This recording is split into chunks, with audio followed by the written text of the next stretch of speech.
5 বছর অপেক্ষা করেছিলাম আজকের দিনটা দেখার জন্য।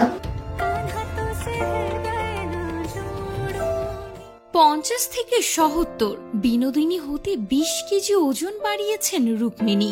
বললেন কতটা কষ্ট হয়েছে বলে বোঝাতে পারবো না। বিনোদিনী কি এত রোগা ছিলেন, শুকনো ছিলেন? ঠিক এ ভাষাতেই কটাক্ষ দিয়ে এসেছিল রুক্মিণী মৈত্রের ওপর। যেদিন থেকে প্রকাশ্যে এসেছে রুক্মিণী বিনোদিনীর লুক, সেদিন থেকেই শুনতে হয়েছে নানান কথা। সেই সমালোচনা কানে এসেছে নায়িকারও। না, মন খারাপ তিনি করেননি, এ যাবৎ মুখ খুলেননি।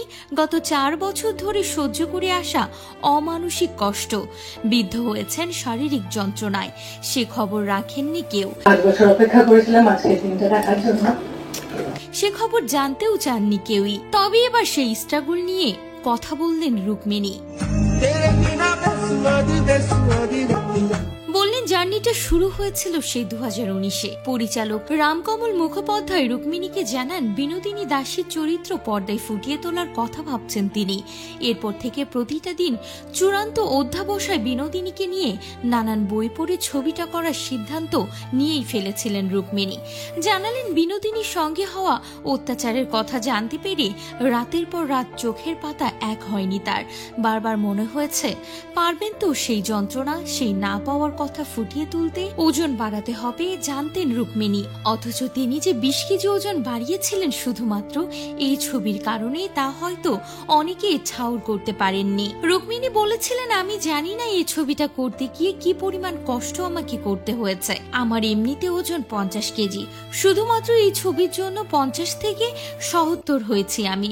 আর এই জার্নিটাতে আমার যে কি পরিমাণ শারীরিক কষ্ট হয়েছে তা ভাষায় প্রকাশ করা যায় না। একটা ছেলের জন্য ওজন কমানো বা বাড়ানো কষ্টকর হলেও হরমোনজনিত পরিবর্তন সেখানে দেখা যায় না, কিন্তু মেয়েদের ক্ষেত্রে হরমোনজনিত আমূল পরিবর্তন হয়।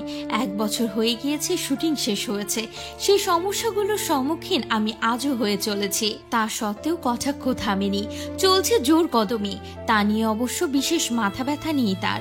যোগ করলেন, যখন নতুন ছিলাম তখন ট্রোলিং, কটাক্ষ এসব নিয়ে মাথা ঘামাতাম, খুবই খারাপ লাগতো। তবে এখন না, এসব নিয়ে আর ভাবি না। লোকে অনেক কিছুই বলবে, তবে বিনোদিনী দাসীর মতো আমিও ঠিক করেছি যে যাই বলুক না কেন আমি শুধু আমার কাজটা করে যাব, সেটা থেকে আমাকে কেউ ফেরাতে পারবে না।